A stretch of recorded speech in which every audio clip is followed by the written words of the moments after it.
Hello, beautiful people. Welcome to your astrological forecast for this week. The week has already begun, but I wanted to record this on Monday because I am going to be talking about the full moon in Aquarius, which is coming up next Monday on August 19th.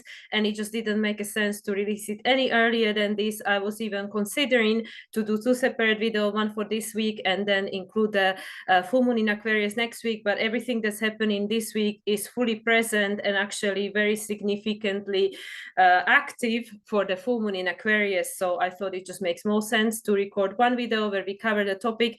And also I will be sharing my collaborations later on this week. So you will have different insights and other people's perspective with regards to this full moon in Aquarius.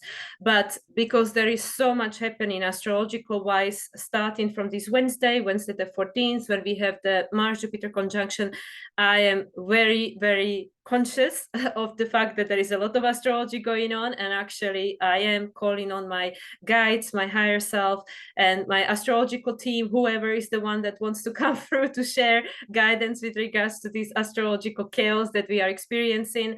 And yeah, all the beings of light, all my angelic team, all the guidance that is available at this point to be present and active for this reading. And yeah, here we go. Let's do this.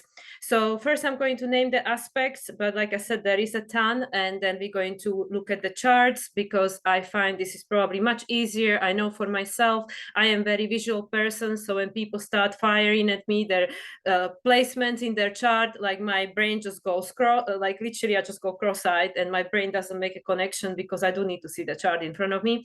So if you are same as I, or whichever way it works for you, I am going to share the chart because I found that it is easier for me to explain and probably easier for people watching to see what I'm talking about. So today when I'm recording this Monday the 12th, moon is still in the sign of Scorpio, and that will remain until tomorrow when moon will move into sign of Sagittarius. On Wednesday the 14th, as already mentioned, we are experiencing the Mars conjunction to Jupiter in the sign of Gemini on 16 degrees 40 minutes. And just a reminder in case people don't know, let me see, where do I have it written down here? The last conjunction between Mars and Jupiter took place on 29th of May 2022. And this was in the sign of Aries on 3 degrees and 20 minutes of Aries. So Aries on Aries decan. With regards to degree theory, I think people would say is a Gemini decan. Gemini degree, but either way, it happened in Aries. So that straight away is telling us something new direction. And where are they meeting now? In the sign of Gemini. Okay, we started a new direction. Now we have to make a choice because next time Jupiter and Mars are going to be conjuncting in the sign of Leo, and that will be taking place on a 16, 17 of November 2026. I don't have the exact degrees, but it's going to be around 25 degrees 56 minutes or so. So 25 degrees of Leo, which is, we have Leo, Sagittarius, Aries decan. New beginning with regards to purpose. And by that point, of course, the nodes will be already in a sign of Aquarius and Leo. So yeah, so this is the biggest thing that is going on this week. And if you would like to hear more about that, you can also check out my collaboration with Astrolada, which is published on her YouTube channel. And we recorded that last week, and that is specifically about this Jupiter-Mars conjunction. But we carry on with regards to what else the week has in offer. So later on at night on Wednesday 14th or early morning on Wednesday 14th or early morning on Thursday the 15th, Mercury will retrograde back into the sign of Leo. So again, Mercury moved into the sign of Virgo on the 26th of July, and now it's retrograding back into the sign of Leo because Mercury has been retrograde since 5th of August, right after the new moon in Leo, and Mercury will keep retrograding until 28th, 29th of this month, and then will move back into the sign of Virgo on 9/9 portal, where Mercury will remain until the end of September. Okie doke. So Mercury moving back into sign of Leo. Then on Thursday, the 15th, Sun will make a trine to Chiron. I'm sure everybody remembers when the last Sun and Chiron conjunction took place, which was at the day of the eclipse, the new moon solar eclipse in Aries, which took place on April 8th. And Chiron was participant of this eclipse. Right after this Sun trine to Chiron, Moon will move into the sign of Capricorn. This is still on Thursday. On Friday, we will have Mars making a square to Saturn. Also, the conjunction between Mars and Saturn took place 2 days after the eclipse in April. It was on April the 10th. I do apologize if I say something wrong or my tongue tangles. I am quite sensitive to Mercury retrograde, and that's what's going on at the moment. So do excuse any kind of mishap over here. Anyway, so Mars square to Saturn on Friday the 16th, and also Sun is making a square to Pallas. And then Saturday, nothing much is happening, just Moon doing what she does. Saturday night, Moon will move into the sign of Aquarius in preparation for this full moon in Aquarius. Then on Sunday the 18th, Mercury will make a square to Uranus, and this is a square number 2 because Mercury is retrograde. Mercury already made the first square to Uranus on 21st of July, which was on a full moon in Capricorn part 2, 29 degrees Capricorn, that one. This is the second square between Mercury and Uranus. These are all first quarter square, which is the crisis in action, the way we think and contemplate this reality, perceive this reality and identify the world around us, which now Mercury being back in a sign of Leo, it's saying, okay, let's reevaluate, because this heart-centered way of connecting with the world outside of us is essential for this age of Aquarius. And the final third square between Mercury and Uranus will take place on September 7th, which will be 2 days before Mercury will ingress back into the sign of Virgo on 9/9 portal. Okay, so all of this that I'm naming, of course, will be fully active for this full moon. Then also on Sunday the 18th, we are experiencing Mercury making a conjunction to Vesta. And here we go, Monday the 19th. It's a packed day. It's literally the busiest day of the whole month. Monday the 19th, apart from the fact that we are experiencing the full moon in Aquarius, prior to that, Vesta will square Uranus, Sun will make a conjunction to Mercury. The last conjunction between Sun and Mercury took place on 14th of June in the sign of Gemini, which was right after the new moon in Gemini. Then also on Monday the 19th, Venus is making an exact square to Jupiter. Venus in a sign of Virgo, that is at the moment. Jupiter in a sign of Gemini, 17 degrees 22 minutes. So the last conjunction between Venus and Jupiter still took place in the sign of Taurus on 29 degrees. And this was right before Venus moved from the sign of Taurus into the sign of Gemini. And that was actually right before the full moon in Sagittarius, which also took place on the 23rd. And then subsequently on the 25th of May, Jupiter moved into the sign of Gemini.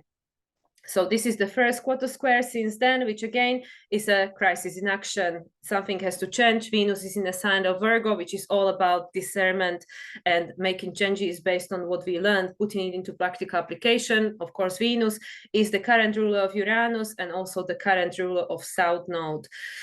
Okay, we keep going. Monday the 19th, Venus will make an exact opposition to Saturn, and we will see the chart. Of course, we have this well, it will be grand mutable cross at the time of the Jupiter-Mars conjunction, which will then move on because Moon will be on the one side of that cross, and it will be the T-square between Venus in opposition with Saturn, both Venus and Saturn squaring this Jupiter-Mars conjunction. So we will see that in a chart, and this is quite potent energy. So the exact opposition between Venus and Saturn is also happening on the day of the full moon on Monday the 19th, and the last conjunction between the two of them took place on 21st of March, which was right before the full moon lunar eclipse in Libra, which was on the 25th.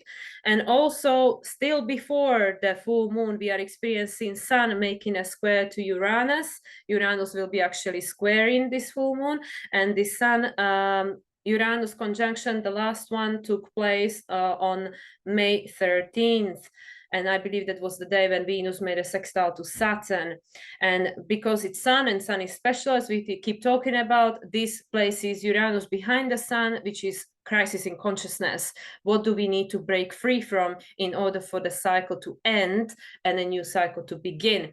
And then subsequently, after the full moon, we are experiencing the exact square between Jupiter and Saturn. And the conjunction between Jupiter and Saturn took place exact, even though it was active for much longer than just a day, 21st of December 2020 on 0 degrees of Aquarius, anaretic degrees, and in the sign of Aquarius. And it was 2020. We all know what was going on in 2020. So this is the first square since then. Again, crisis in action. What do we need to change? Jupiter is in the sign of Gemini, which is all about making different choices and expanding our consciousness. So this is happening post the full moon, and right after that, after the Jupiter square to Saturn, moon will move into sign of Pisces, which is all about the release. So with all this build-up energy that is happening prior to this full moon and on the day of the full moon in Aquarius, I'm sure that we will need some release after that. So anyway, guys, let me share the chart so you can see what I'm talking about. But I mean, like, oh my God, like literally quiet for such a long time now, and then bam, now everything is going to be happening in one day, technically. So let's see the charts.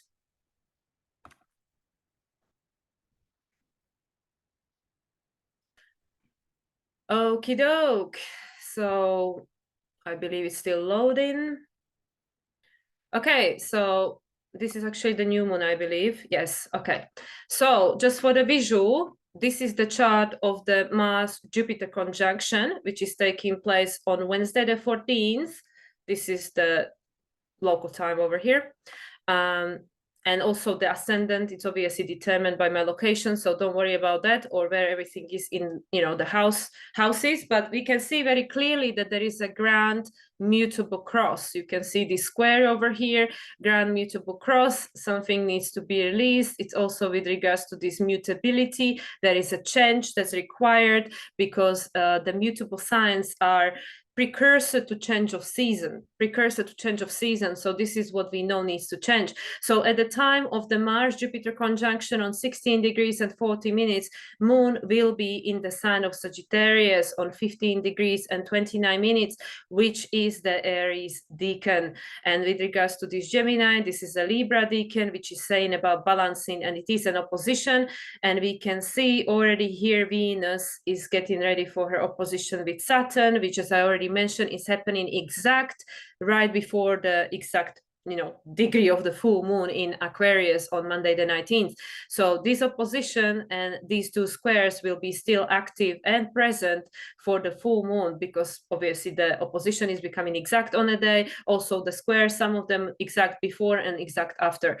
So just for the visual, so everybody can see that it is not just the T-square, actually it is a grand mutable cross. So okay, as we know, full moon, this is the chart of the full moon, August 19th. It's well, I have 1926 over here. My thing says 1925. Either way, to get it to exact degree and minute here. 27:15. Yeah, 27 degrees 15 minutes. Is that what I have written down? Let me see. I didn't written down. Let me see here. 27 degrees, yeah, 27 degrees, 15 minutes. I had to put it 1 minute forward so moon would catch up. So anyway, 19th of August, but as we know, full moon always gets seeded with a new moon. So we get to the new moon. New moon in Aquarius took place this year on 9th of February, 2024. I was at the time back in Mexico, but I still put the chart to my location, current location here in the UK. Again, don't worry about the ascendant and how the houses are, because of course this would be different for different people's locations. However, what we can see over here, Sun, Moon, Mercury, or well, technically conjunct, but there is a little bit of a wide degree between Mercury and the Sun and the Moon still in the same sign. Mercury is conjunct Pluto because Mercury just had a conjunction to Pluto a few days before. Also, both Mars and Venus are preparing for their conjunction with Pluto, which took place later on that month. Actually, the exact conjunction between Mars and Pluto took place on Valentine's Day on the 14th of February, and Venus and Pluto on the 17th, and then subsequently Venus and Mars had their conjunction on the 22nd, I believe. Anyway, what we can see here, square to the nodes, Venus and Mars conjunct, even though not exact, because the exact conjunction is happening in Aquarius, but they both square in the nodes. Mars is still squaring the nodes, even though there is a 10-degree orb. So the ruler of the south node and the ruler of the north node are squaring the nodes, but it's actually, you know, the Venus is closer. The ruler of the south node is squaring the node that is nodes, and the resolution is the south node ruled by the ruler of the south node, Venus. So this is something that we need to resolve. The resolution node was the Libra node. As we know, this all shifted, especially since the eclipse in April, and especially now throughout the Cancer season, because the new moon in Cancer was squaring the nodes from the opposite direction over here, and it was pointing to the north node. So everything has changed. So we've gone a long way. Also at this time, we can see Pluto just like 2 weeks, just over 2 weeks prior to this date, moved into the sign of Aquarius. So this is the second ingress of Pluto in the sign of Aquarius. As I mentioned, Mercury is closing to the new moon in Aquarius. So something is ending with regards to how we perceive reality before and how we're going to be perceiving it going forward. Uranus is in the sign of Taurus. At this time, Uranus is already direct because Uranus stationed direct at the end of January, right after full moon in Leo. And Uranus is the ruler of this moon, and actually Uranus is squaring the moon here as well. Uranus was squaring the new moon in Aquarius. We can see 19 degrees, 20 degrees, literally the exact square between Sun and Uranus took place only a day before, and because of Sun, this is a first quarter square, which is the crisis in action. Now I believe that changed. Where are we? This chart. That changed now, 19, yes. That changed because now Sun is in the sign of Leo and Sun square in Uranus. This is the last quarter square, crisis in consciousness. So that definitely has moved. And, you know, at the time, obviously these things, everybody was actually, yeah, that was the rare time when everything was direct. We had no retrograde at this time, but just for the reference point. Oh, and also the Chiron North Node conjunction, just this was just a few days before it took place. I believe it was, what was it, February 22nd or something. I don't remember the exact date anymore, but it was later on the same month when, or maybe it was February 19th. It might have been February 19th when Chiron and North Node had their conjunction. Either way, what is important to pay attention to is the square by Uranus. This was the first quarter square, crisis in action. Something had to change. Venus was the ruler, and Venus was squaring the nodes, pointing to the south node ruled by Venus, which is south node is in Libra. It's saying, okay, something needs to change, something has to be resolved, and it's the externalization of our power. Mercury also ruled by Uranus, Uranus ruled by Venus. So this is going back to Venus. Mercury is in a new phase conjunction with Pluto. There is a new way of thinking. We have to go beyond how we been thinking prior to this, and Mercury closing to the new moon in Aquarius. This is something is culminating with regards to perceiving reality through this traumatized point of view, because Aquarius also rules trauma from the evolutionary astrology. Aquarius is everything that's frozen in time, which needs to be resolved in order for us to go beyond everything where we've been before, and for that we need to liberate ourselves from these outdated patterns, and a lot of them are recreated because of the trauma, because of us not being able to move past repetition of the same cycles. And like I said, this was a closing phase between Chiron and North Node. Also at this time, still Jupiter-Uranus conjunction has not yet taken place. So here we see this chart is very different. We can see this two T-squares on a precipice of one is this Uranus squaring this moon. The exact square between Uranus and Sun is taking place on the same day. Literally, we can see 27 degrees 15 minutes. It just happened like few hours prior to this full moon in Aquarius. So Uranus is squaring the moon, but like I mentioned, this is the crisis in consciousness with regards to Uranus and Sun and Moon and Uranus. Crisis in consciousness, something has to be released. Crisis in action is something has to be done. And because at the time, in February, Uranus was actually still direct. Well, I mean, it's direct still now, but this was right after the Uranus retrograde. Uranus being in a crisis in action square, it's saying what needs to change is these attachments, rigid attachments to this comfort zone and to the things that prior to this help us to survive, but this is no longer what is desirable, because with Venus in Capricorn, Mars in Capricorn, it's about us becoming our own authority and not looking up to other people to tell us what and how it's done in order to survive, because it will always just keep us in a survival mode, which is not about Aquarius. Aquarius is about freedom and liberation, and that's why we need to learn to trust ourselves, because Taurus, Virgo, Capricorn, the grand earth trine, which leads us to self-mastery and mastering this experience on planet Earth. That's what it's all about. That's why we came here. This is a school of life. So now having the other type of square, which is the crisis in consciousness, based on what we've learned in the past 6 months, since February 9th, since the new moon, what are we releasing? What are we releasing that we know that no longer serves us, because we already had this new moon in Cancer that was squaring the nodes but pointing to the north node, saying we have to go in this new direction. And this is post this Jupiter-Mars conjunction. We can see Mars is already in a new phase with Jupiter, already 2 degrees ahead, almost 3 degrees, because Mars is just about to move to 20 degrees.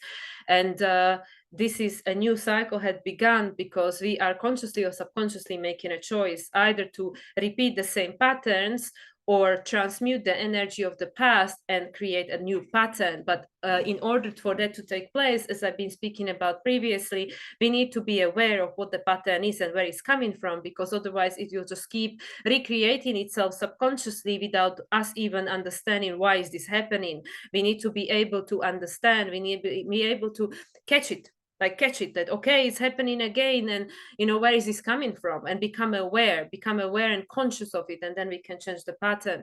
So 2 T-squares, one from Uranus, one from this Jupiter-Mars conjunction, new phase between Mars as the ruler of the north node and Jupiter that is ruled by Mercury, currently retrograde back in the sign of Leo, because Mercury ingressed back into the sign of Leo on the 15th, which was 4 days prior. Mercury is preparing for his actually at this stage they already had a conjunction. We can see Sun already moved, Sun is already ahead of Mercury, so this is already a new cycle between Sun and Mercury. And as I mentioned, the last conjunction between the two took place in Gemini, which is interesting because this is exactly what's happening with Jupiter and Mars. At the moment, they are making a conjunction in the sign of Gemini. Also for Mercury and Sun, the conjunction prior to the Gemini one took place in Aries, Gemini, Leo. Mars and Jupiter, last conjunction in a sign of Aries, this one in a sign of Gemini, the next one will take place in the sign of Leo. So we keep moving, and these are all masculine sign, all fire sign, fire and air, which is all about forward momentum. So it's saying that there is action that has to be taken, but it has to take place from the heart, because also with this Sun, well, actually this full moon in itself, I mean, this is Libra Decan, balancing act, the opposition, full moon, balancing act. Also Venus in opposition Saturn, as I mentioned, this is happening on the same day prior to this full moon. It's a balancing act. Saturn is the past ruler and upcoming ruler of Pluto, the ruler of Pluto for 16 years since Pluto entered Capricorn in 2008. Of course, now it's in a sign of Aquarius, but Pluto will be moving back into sign of Capricorn right before the new moon in Virgo on September 1st or 2nd, depending where you are in the world, and it will be after Uranus stations retrograde. So Pluto will move into the sign of Capricorn whilst Uranus is already retrograde. So Uranus will be retrograde for the entire time Pluto is back in the sign of Capricorn, and also almost for entire time Pluto is in the sign of Capricorn, Saturn is retrograde. I think it's only the last 4 days when Saturn is stationed direct and then direct prior to Pluto moving back into sign of Aquarius on November 19th. So we have a lot of balancing that needs to take place, a lot of awareness, because we know that this is what we're striving for, the middle point, the 0 point from which everything is created. But at the moment, all we experiencing are the extremes, the extreme or one or the other polarity, which is this either for many people narcissistic tendencies, or this tendency of unsafety because of the unhealed inner child, and then feeling detached or alienated from the reality. Whereas the high vibration of the sun in Leo is this heart-centered consciousness, and the Aquarius high vibration is the liberation and sovereignty. But we have to heal and integrate the trauma that keeps recreating the same patterns and keeping us stuck in the past, because that's literally what keeps happening. We just keep re-experiencing the same emotion, the same thing, even though the landscape has changed since the past incarnation, but it's still the same story. But with Mars now in a new phase conjunction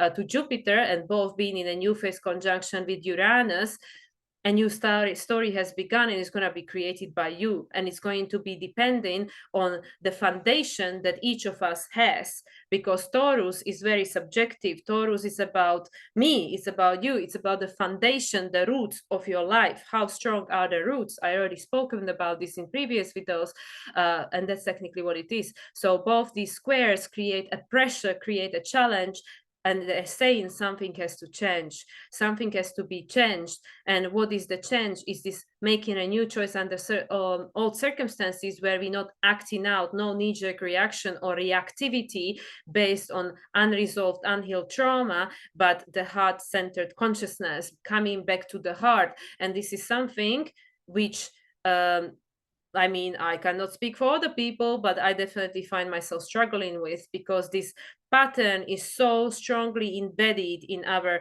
subconsciousness, in our somatic, and it's not even just coming like from our, previous generation. It's going all the way back to Atlantis. It's going all the way back to the, to ancient civilization, where this pattern began, this pattern of me against you, have and have nots, and all the rest of it. So we are changing the pattern that is as old as time. Saturn in Pisces, Neptune is in Pisces. Neptune is still making a sextile to Pluto. Saturn is making an opposition to Venus, and actually Lilith as well. Venus and Lilith are conjunct, and also the nodes. The North Node is actually making an exact trine to path of fortune, which is very auspicious. So it's saying the path to abundance is through the heart, is through the childlike innocence, is through this like creating a life of joy. But it's such a different reality from the one we experience in the moment. It might feel like this is like it's so we feel so alienated even from that idea that, well, how is that possible? I mean, come on. And yeah, and we can also still see the trine from Sun to Chiron is still being active still at this stage, even though the exact trine is taking place 4 days prior. But it's still supporting us. It's still supporting the sun in Leo, this Chiron retrograde in Aries, which is bringing out to the surface so much unhealed stuff. And again, I cannot speak for other people, but I can definitely share that it's been the case for me. So everything that is unhealed is getting triggered by the external environment, people that I interact with, and it's being brought up to the surface of the consciousness for healing, for neutralization. It literally is about that middle point. How can we come from one extreme or other extreme back to the center? And Venus, being the sign of Virgo, is helping us, because Virgo is all about practicality. It's all about grounding the energy. It's all about discernment and saying, okay, what have we learned until this point that is showing us what doesn't work, and we need to try to make a different choice. We need to try to make a different choice and see, okay, this didn't work. Okay, let's try something different. And that's also the Mercury square to Uranus, the first quarter square, which is saying that there is a different way. We need to start connecting and interacting with reality, because the old way is fracturing. It is no longer being stable. It's no longer offering the same sense of comfort and safety and security as it had before, because Venus is in Virgo. Venus is in Virgo in a new phase to Sun. Sun is still in Leo, of course. not for much longer, only for 3 more days until 22nd we start Virgo season. But yeah, with Venus actually will have a trine to Uranus that will take place later on. Let me see if I got it written here. Yeah, exactly. It will be on the 27th of August, which is right before Mercury stations direct and right before Uranus stations retrograde. So, and I also have here Venus already coming into opposition with Neptune. Not quite yet, still 11 degrees difference, but the exact opposition will be on the 28th. So Venus will trine Uranus on the 27th and oppose Neptune on the 28th. We also have the sextile between Mars and Mercury, and also Mars and Mercury, they are coming into sextile. The exact sextile will be taking place on the 24th. Also Mars trine to Chiron, taking place on 24th as well. Mars trine to Chiron. Mars is the ruler of the North Node. Where is Chiron? Here. Sorry, sextile, not trine. Sextile between Mars and Chiron, and sextile between Mars and Mercury. And there is still a trine between Mercury and Chiron and Sun, of course, which is supporting us. And this is all about this Aries new direction, Leo, heart-centered consciousness, and the opposition is about, we see the totality of what was, and now what we're going to do about it, how we're going to shift it, and it's a step-by-step process. This is the main thing to understand with regards to Virgo. Virgo is a step-by-step process. Virgo, to me, is the archetype of hero's journey. It's about learning, adjusting, falling, making mistake, trying again, because there is no such a thing as a mistake. It's an information gathering, it's learning new tools, and then applying it into practice, because if nobody ever made any mistake throughout human history, we would never learn anything. So yeah, so it's about also redefining the way we identify Virgo. You know, it doesn't have to be about perfection, it's about the experience and giving ourselves the grace and compassion, you know, Pisces, because we didn't come here to get to some kind of like a top, some kind of top. There is no top, you know, there is no end, because it's a spiral. The evolution will continue with or without us. So anyway, guys, you know, like I said, there are so many things going on, like yeah, you know, the exact on that day, as I already mentioned, is this Sun Mercury conjunction.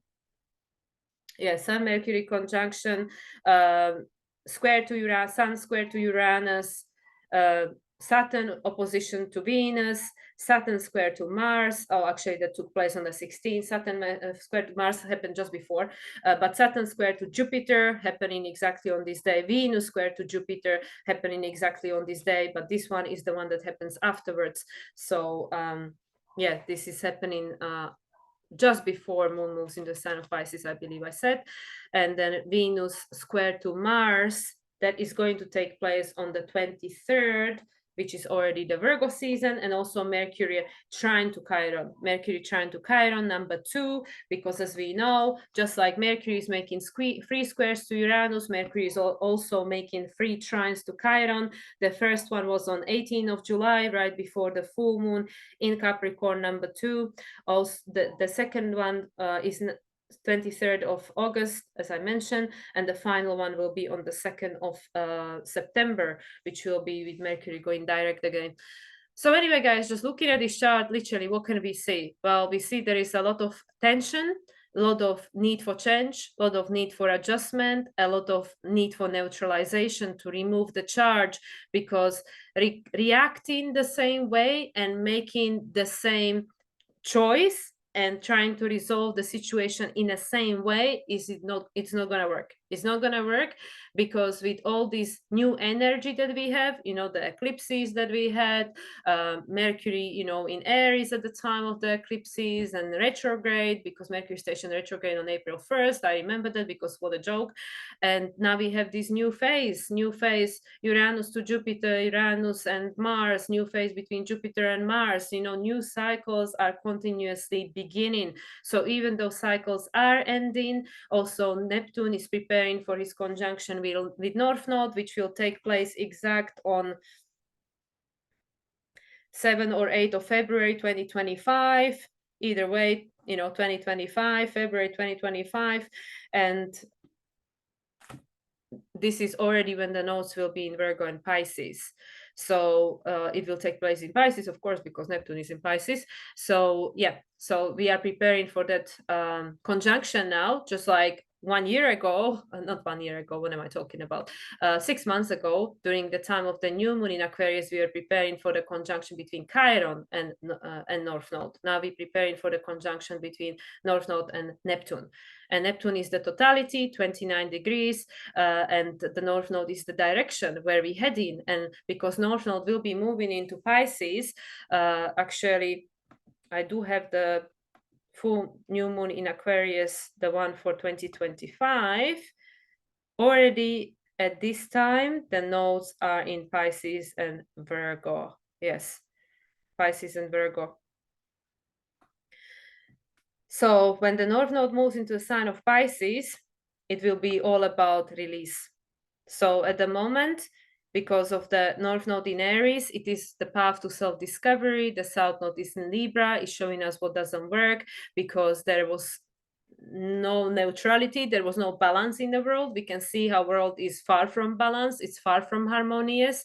And when North Node moves in the sign of Pisces and conjunct Neptune as the totality of everything that was before, yes, from the mundane everyday perspective it can mean anything, but from the evolutionary perspective and spiritual perspective, North Node conjuncting Neptune, there is no other way than to become more spiritual. I mean, we are spiritual already, but to reconnect with our spiritual essence, with the true essence of who we really are. There is no other way. There is no other way, because also with Neptune conjuncted North Node, and then in 2027, I believe, we're going to have the Pluto North Node conjunction in a sign of Aquarius. This is huge. This is huge. It's saying, just like when we had the North Node, new moon solar eclipse in Aries in conjunction with North Node, new phase conjunction in April, and Mars was in the sign of Pisces, and it was already saying this new cycle, which, as I already mentioned at the time, there will be no full moon lunar eclipse on North Node in conjunction with North Node new phase until 2043, I believe I said 2043, 2044. I have a feeling I said 2043. I don't have the exact numbers here, but I know it's not going to happen for another 19 years. The next full moon lunar eclipse in Aries on North Node will not take place until 2043. So we will not see the totality, the illumination of what got seeded in April 8th, 2024, we will not see what exactly this meant, what exactly this seeded for us until Pluto is done with Aquarius, because nobody knows. Nobody knows. There is not anyone that can tell you 100% what it's going to look like, especially for individuals, because there could be some kind of collective energy. Again, it doesn't mean every individual will be experiencing it in the same way. And this is also what this Jupiter-Mars conjunction in the sign of Gemini is talking about. Gemini is always about choice. So literally Mercury going retrograde in the sign of Leo, it's saying it is the matter of healing the inner child wounding. Are we going to keep making the same choices and reacting in the same way from the hurt ego, from the unhealed inner child, which is a continuation of ancestor trauma? Or are we going to heal and release it, integrate that energy, and then train the ego self, the ego mind, and allow the heart to start making the change? Because the heart is not polarized. The heart doesn't have an agenda. The ego does, because the ego wants to survive. The ego always wants to be right. It always wants to be right. It always wants to preserve itself. That's the correct word. Preserve itself. So with this Mercury going back into sign of Leo, conjuncting Sun, last conjunction happened in Gemini, the one before in Aries, just like I mentioned, same thing for Mars and Jupiter, even though the cycle between them is every 2 years or so, unlike Sun and Mercury every 2 months or something like that. And also it's interesting to pay attention to the fact that Mercury is conjuncting Sun. Since they had a conjunction in Pisces at the beginning of the year, Mercury is conjunction Sun only in a masculine sign. I believe the next one will be in Libra, but I didn't check, so don't quote me on that. But anyway, we can see the support, the North Node in North Node in Aries, conjuncting the Pisces Neptune retrograde. It's trining this part of fortune, and part of fortune is sextiling the South Node, and also the Pluto sextile to Neptune. And this is the first sextile, which is the Taurus flavor, creating a new foundation through the spirit. I mean, people probably sick and tired hearing this, maybe not even listening anymore, but there is no other way. There is no other way, because the other polarity, the other frequency of Neptune, it is literally going crazy, like literally like losing the track of reality, like wanting to check out, like wanting to escape reality. And this is what we see in our current world. The way we cope with difficult situation is that we check out, we just escape through whatever, whether it's some kind of religion and becoming obsessive about it, or whether it's some kind of addiction, or whether it's some kind of substance abuse, or whatever it is. This is the low vibration of Neptune. There is no right and wrong. You just say like, okay, we are where we are.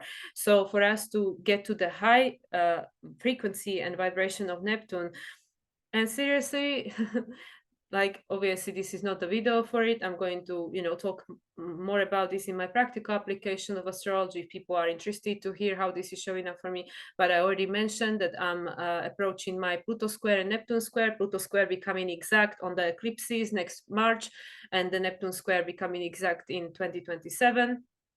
And I literally can like I can definitely say, like I feel like I'm going crazy. World is, like my world as I knew it is dissolving in front of my eyes. And it's all about this trust and surrender. Trust and surrender. Trust in yourself and surrender to the higher self, to the belief, unwavering belief and trust that everything is happening exactly as it may, and we will be supported. We came here with the purpose, and we will be supported in fulfilling this purpose. And when we are not happy in our life, that means that which we came here to do, we're not doing much of that. We are doing something that that we feel like the ego is telling us that, well, this is what we have to do to survive. There's no other way. This is how it's always been done. The ancestors showed us that. But also the ancestors showed us that, well, we tried and it didn't work. So you need to try a different way. You need to try something different, because every next generation has the tools to make a change, right? To go beyond the previous generation, because Pluto has already moved, from one side to another. So this chart, I mean, we still have, like you can see, Uranus is still trining Pluto. This is the first trine, which is Leo, and it's in Taurus. This is the final Taurus decans. So this is in Capricorn decan, which is saying the same thing. During the new moon in Aquarius, both rulers of the northern and south node were squaring the node. Venus, as I already mentioned, was the ruler of the resolution node, but they were in a sign of Capricorn. In the sign of Capricorn on Virgo decan, yeah, Taurus, where are we here? Taurus, Virgo decan, final decan, which is saying about the learning and adjusting, how to become, how to reparent ourselves, so we don't react like a toddler, like a child that that cannot control its emotion and cannot see anything other than to blame other person or just throw a tantrum. And again, this is, I do the same thing. This is not about, and I own it. I'm not saying everybody behaves this way, but how many times, I can again say about myself, like somebody triggers me and I react like, like a teenager or something, straight away, the ego comes out and like goes into defense and like, need to make you wrong, make me right, blah, blah, blah. And yeah, like how are we going to change this pattern? It's going to be a step-by-step process, like Venus in Virgo is saying, step-by-step process. And it's not going to happen overnight, because this takes time, because we are changing the density that we see manifested around us. So first the change has to happen internally, from inside out, as I've been saying. So all these squares and oppositions are creating a pressure for us to neutralize the energy of the past with the adjustments that we are applying into our reality based on what we learned and what we discern. And there is no right and wrong. It's just saying, do we need to keep repeating the same lessons, or did we learn already? And it's going to be different for different people because Mars is in Gemini. It's saying we have the choice. Mercury is in Leo. It's saying depending, again, if we heal the inner child and we are now responding from the place of heart-centered consciousness, neutrality, or are we still reacting from our childhood trauma place? Like, which one is it? We decide because we have the free will to decide what am I going to do with this energy. And this closing phase between North Node and Neptune retrograde, still on 29 degrees, Saturn retrograde in opposition with Venus as the ruler of the South Node, Saturn closing to Neptune. This is all saying about the opportunity to release these old patterns that came from other people, even from us in these past lives, and the roles that we played. This past that was so outward oriented, Libra, that we look at the outer world and we saw this is what creates my reality, and we didn't understand this is just a reflection of my inner world. So yeah, there is no fast fix to this energy, but it's an Aquarius full moon, so it's illuminating to us and showing us what we have not yet seen at the beginning of the year, because again there was a pressure, there was a pressure. Mercury was behind the sun. There was a pressure from these two guys over there, and also from this Uranus, to this moon. And this Uranus was saying like, okay, well, there is a crisis in action over here, we need to do something. All these closing phases, North Node to Chiron, Jupiter to Uranus, Saturn was too far from Neptune at that time, Mercury closing to the moon, new phase to this Pluto, Mars and Venus still in a closing phase, Venus closing to Mars, Mars closing to Pluto, lot of combinations, and none of these conjunctions yet happened. None of them yet happened. And also the first eclipse in a new phase conjunction with the North Node was the one in April. So how we were supposed to know in February? We didn't know.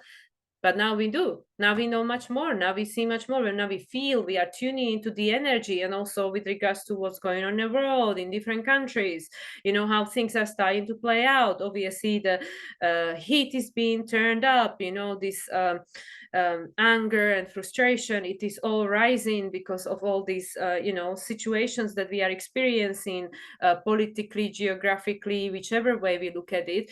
And it is all bringing around the same story of division, that I am different from you and I'm right and you're wrong. And it all goes back to this unhealed inner child. So yeah, so by the time we have this new moon in Aquarius 2025, which will be the first new moon of 2025, because we know the first lunation of 2025 will be the full moon in Cancer. This will be the first new moon in 2025, new moon in Aquarius, 25th of January. And Pluto is back in the sign of Aquarius. And we can see Mercury once again is closing to Sun and the Moon. Sun had a conjunction with Mercury 7 days prior. Mercury once again is in a new phase to Pluto. Just had a conjunction with Pluto, but this is the second one. So it's saying, okay, now, this cycle of the last year, this one, is going to end here. This is just the midpoint. This is the illumination, which is saying, okay, well, there are some squares, there are some opposition, there is some work to be done, because there are a lot of things that we can see now we didn't see in February. And now at this point, the cycle is going to end. And look at that. Look at that beautiful kite that we're going to be having for this lunation. And also at this time, I believe Mars is retrograde. Let me have a look. Yes, Mars is still retrograde in opposition to Pluto, but Mars is back in sign of Cancer, because the retrograde starts in the sign of Leo. And then, Pluto will have moved, but Pluto moved already in November. So back in the sign of Aquarius. And at this time, or still Jupiter and Uranus retrograde. And actually, Uranus is no longer squaring the moon. We can see Uranus is no longer squaring the moon, and Uranus is actually trining the South Node. So this is saying like, okay, yeah, we are making some change. We are making some adjustments. Lilith is in Libra over here, that perhaps we can see the shadow now that we didn't see before. Venus is in Pisces, closing to Neptune. Venus is no longer the ruler of the South Node at this time. The ruler of the South Node is Mercury, and Mercury is in Aquarius. And the South Node is being trined by Uranus, the ruler of Mercury. So anyway, so this is for another time, of course, but we can see there is, well, I mean, there is a square. Let's see. It's square between Mars and Chiron. Yeah, square between Mars and Chiron. And this is a first quarter square because we are reevaluating who are we. Especially after the full moon in Cancer, which is taking place 2 weeks prior. Full moon in Cancer, the seeding of the identity reset we just experienced now in a Cancer season, in between the 2 Capricorn full moons. And now we have Mars, starting retrograde in Leo. What does this mean? And then we have Mars going back into a sign of Cancer all the time, opposing Pluto. This will be ongoing for a while, all the time opposing Pluto. And it's saying, like, okay, well, now what are we going to do with that? Because if this is who I was, then who am I becoming? This is all about this identity we are creating for ourselves, which is by removing the layers of the identity we inherited, and it's not who we were. Is this Venus as the former ruler of the South Node in Pisces close into Neptune. And at the moment, this one that we are just experiencing 1 week from now, Venus is opposing Saturn. She's not yet opposing Neptune. That's going to happen later on. Venus is opposing Neptune on the 28th. 28. But I mean, it's already, she's coming close, she's coming close. But yeah, at the time of the full moon, what am I talking about? New moon in Aquarius that will end this cycle that began in February this year. Venus will be conjuncting Neptune, close into Neptune. Also, she will be close into North Node. Already in a sign of Pisces, all about release, letting go, healing, forgiveness, compassion, because we will never make any change if we keep blaming and pointing fingers and feeling separate from the other, because that is not in alignment with this Aquarian age, which is talking about equality and community and network of like-minded people. So anyway, guys, so as you can see, bottom line, a lot of pressure, a lot of tension, a lot of need for change, a lot of need for release, a lot of need for adjustment, and a lot of need for neutralization of this strongly charged energy. There is a lot of strongly charged energy, a lot of polarization, a lot of extremes. And somehow each of us, including myself, need to find a way to cool it down, to neutralize this energy. A lot of fire, a lot of brain activity, a lot of insecurity because of the resources, because our everyday reality, because our comfort zone is being affected, because what we knew is affected. This is how we survived all these years. What are we gonna do? So there is all this mental activity, a lot of anguish, a lot of thoughts, a lot of this, ego continuously will offer us the old stories, because this is the only thing the ego knows, the past. It doesn't know the future. It only knows the past. It's afraid of the future. It's afraid of the unknown. That's why people are obsessed with predictions, because they want to know, because the ego wants to know, like, what's going on so I can prepare. But nobody can tell you what is the story for you, because only you know. Because we all making a choice, and it either will come from the unhealed inner child, or it will come from the innocent inner child, which is the gateway to the soul, the heart. Yeah. So however this is going to show up for everyone is going to be different based on where they are at. But there is a lot that's going to change between now and the end of January 29th, 2025. Because we have this beautiful kite, there is a lot of support, and there is this beautiful, well, I mean, it's not beautiful, but there is an opposition, which is again saying to us about a lot of healing that's taking place. There will be a lot of healing that will be taking place throughout 2025, and then some of 2026, because of this dance, the dance between Saturn and Neptune going to Aries and then back to Pisces, and also Uranus going to Gemini and then back to Taurus. There will be a dance, a lot of healing and adjusting, a lot of understanding of what is no longer able to come with us, and what new skills we might have to learn, what practical steps we have to take in order for the past to change, for the past to be transformed and eventually manifested into something completely different, rather be remanifested into the same form. So anyway, guys, I'm gonna leave it at that.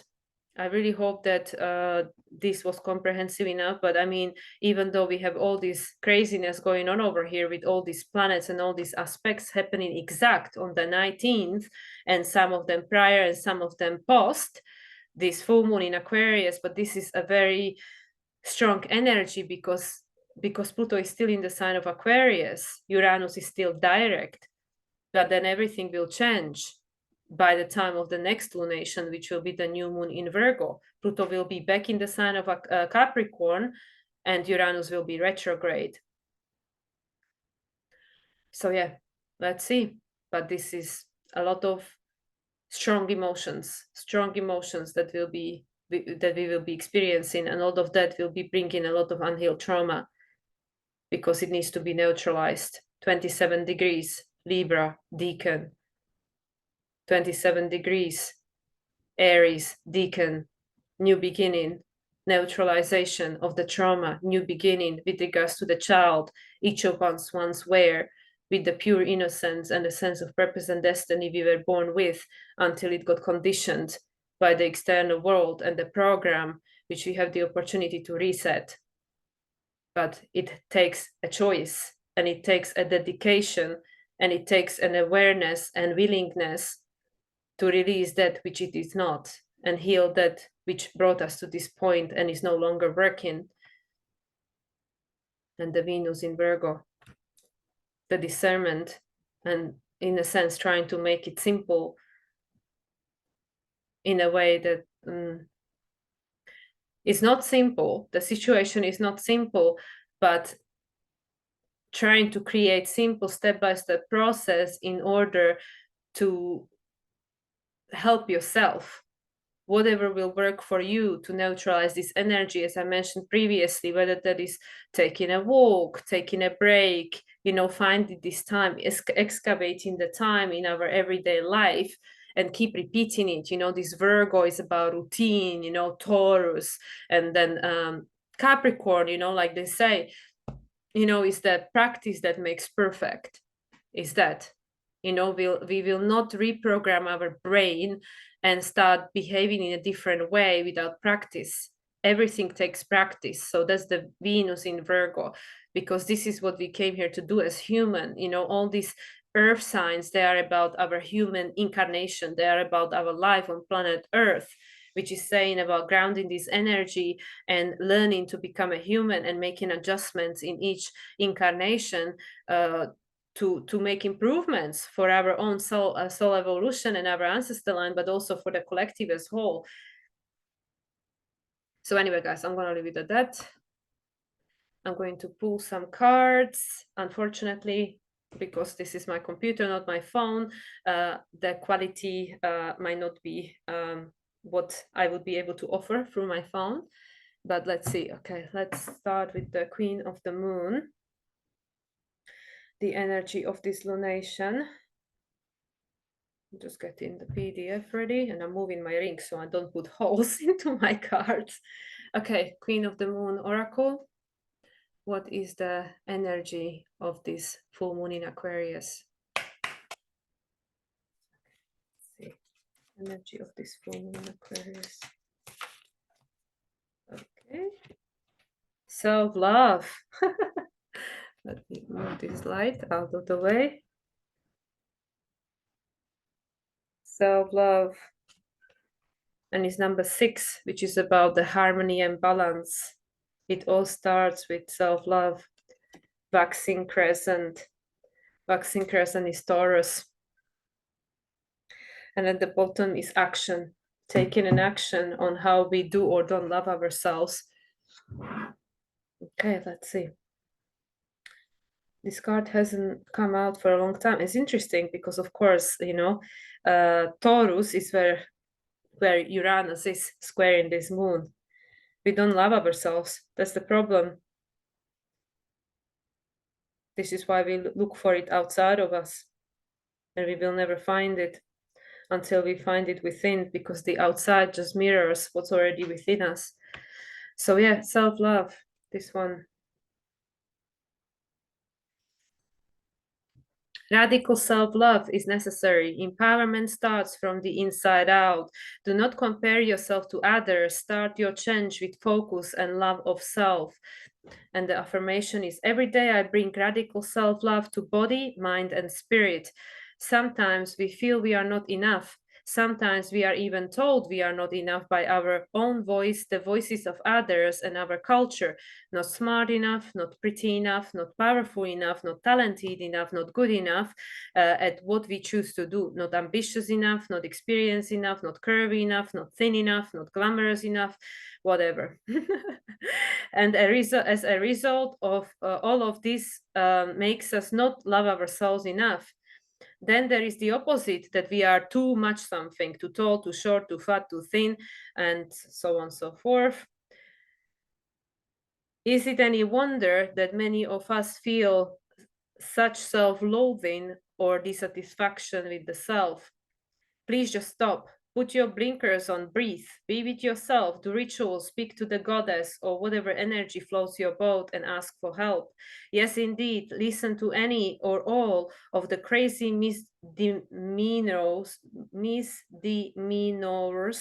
that your mind may throw at you, but then hug these untruths like a crying puppy and soothe the reasons they are there. Know that you are doing the best you can right now, and you are not your past, and you can soothe yourself, and most importantly, you can move on.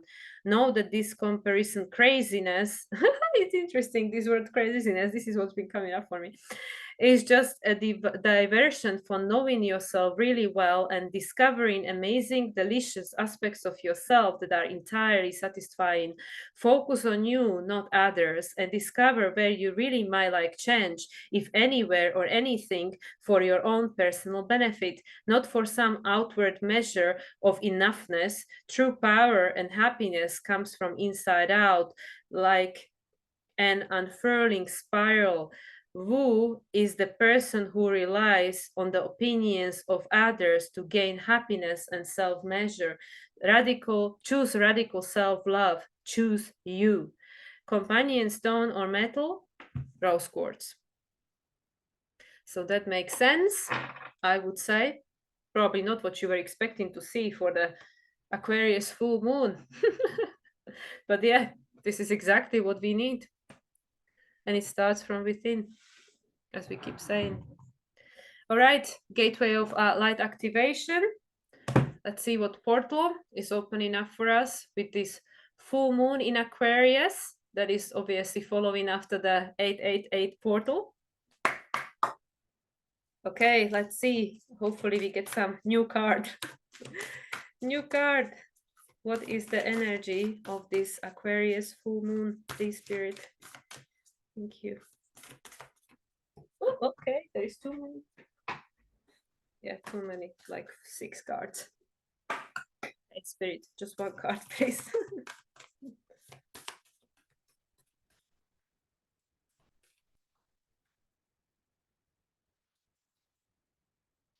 Heart of Swords. Oh my God. You know, it's so funny when Spirit confirms things. Have a look. This beautiful circle, all these different directions, but it's all coming from the same place. Heart of Swords, all encompassing love, unconditional acceptance, and serenity. What's at the bottom? Oh, start gathering, stars align, remember home, soul family. Wow, this came up last time also with the something similar, you know, for the 888 portal with the soul family coming together. Okay, different cards. Thank you, Spirit. Because we had crystal skulls so many times. I'm like, please, can we have something different? Okay, let's see. Heart of Swords. Okay, that's this circle of light pointing in all these different directions. The source of the universe is a gigantic heart. Its beats are angels and beings of light. It is what many call God. It's love that is beyond gender and dogma. It's the infinite experiencing infinity. It's all that is, was, and ever will be. It's love being love and expressing love. It's an energy that can be explained but never fully comprehended. It's where we have all come from and will all return. The strangest part of all is that we've never left, even though we are spiritual beings having a human experience and may feel that source is separate from us. The truth is that we're always connected even when we feel we're not.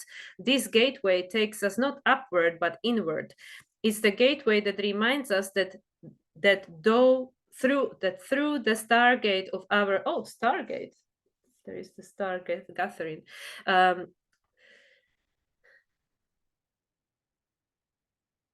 Where was I? This gateway takes us not upward but inward. It's the gateway that reminds us that through the stargate of our heart, we are connected to the heart of creation. Not only that, but we exist and express ourselves within that heart. Even though we might be on planet Earth and experiencing Earth as a planet within the Milky Way, all of this and more is actually being expressed by the heart of Source. The vastness of this divine love is inexplainable, but it's who we are. Connect, say thank you, source of love, for bathing me in your infinite love, light, and for reminding me that I am one with all that is. Your message. You are connecting directly with the heart of Source, the creator of life and love. You are blessed to receive this card, for it shows the cup of your heart is being filled with love until it overflows. The divine energy that is within you now is helping you melt away any blockages so that you can be open to the love, acceptance, and appreciation that you deserve. You are being encouraged to view yourself in a loving way and give yourself permission to be loved. If you have been holding back for a while but are now ready to share the love you have within, this card lets you know it is safe to do so. You are loving, and lovable. Step forward, claim your worth, and enjoy a new level of spiritual openness. You are truly blessed. And then this, it's not stargazing, star gathering. Star gathering, remembering home. Oh, here it is. Stars align, remembering home, soul family. There is something powerful about looking up into the midnight sky, seeing that vast openness. Oh, this is the same word, vast openness. We recognize that we are part of something that is beyond our understanding. This card brings us that feeling directly to us, that feeling of utter connectedness to the stars, where we fall in and out of the dream state and wonder about the meaning of life, the universe, and everything. Star gathering is a powerful card, is the energy of home. Before we joined the cycle of life as a human being, we were part of the cosmos, and that feeling of being connected to the stars is a memory of what we were before. This card reminds us that we have star power and star potential, but we are not the only star in the world. For when we switch on our light, we attract more star energy and even our own star family. Connect, visualize yourself shining like a star in the heart of the universe. See yourself in the heart of the universe, right? And it's 1515, as I said that. Let your energy become magnetic and draw more light and other stars to you. Be open to identifying these beings. They are your family. Your message, the stars have aligned. You have found the lost pieces of yourself and your energy. And now is your time to shine. You are magnetic, attracting people, energies, and opportunities that will allow your dreams to unfold. This is a time of wishes fulfilled. All of your dedication, focus, and dreaming has paid off, and now you can reap the rewards. It's important for you to know that this plane of existence is your rightful place and not to spend too much time trying to transcend this reality, for you chose to be here at this time. Make the most of this powerful energy. This powerful opportunity. If you are feeling particularly connected to certain individuals at this time, it's because you are finding your star family beings you connected with before you entered the cycle of physical incarnation. And as long as you are connected to yourself, you are home. Wow, this is very similar message from the 888 portal about the star families coming together. And also it's interesting because I really feel that this is, again, because it was at the bottom of the deck, this is the potential. When we connect to our heart and open ourselves up to the vastness of the universe and the unlimited potential and opportunities that are available for us at this time, we absolutely can and will attract our soul family to co-create this new direction with, that is unique. It's unique for everyone, but there is a certain soul star family mission where people are like-minded and thinking the same way and having the same vision, because nobody came here to create a new earth on their own or this new world, new direction, but it all starts from our heart. It all starts from this healing, so we can open ourselves up to this connectedness to all there is. Okay, and then just close quickly with this major arcana, because the video is getting a bit long. Okay, major arcana. What is the guidance for the full moon in Aquarius 2024?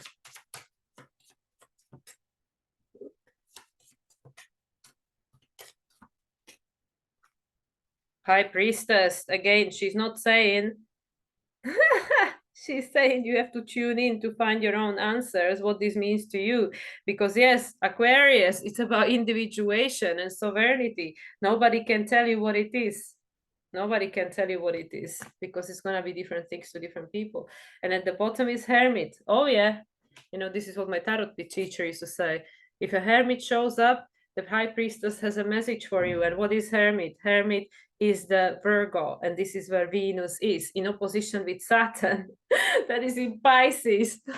And it's a full moon in Aquarius. So yeah, the High Priestess is saying, well, you need to decide what the full moon means for you. What is it illuminating to you that needs to be done in your life, in your experience? And for that, you need to go within and reconnect with yourself to see the potential for the future, which is the star, the Aquarius.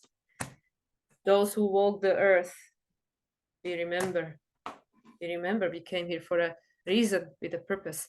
So anyway, guys, I really hope that there was some value in this. I want to thank with the deepest gratitude to my guides, to my higher self, to my angelic team, spirit team, and whoever astrologers came through to help us to untangle this chaotic energy. Thank you, thank you, thank you. And thank you, the cards, for the messages that came through.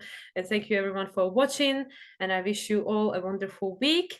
It will be what we make of it. And great full moon in Aquarius coming up. And also, as I mentioned, stay tuned for my upcoming collaborations later on this week. Okay, much love, everyone, and speak to you soon. Bye.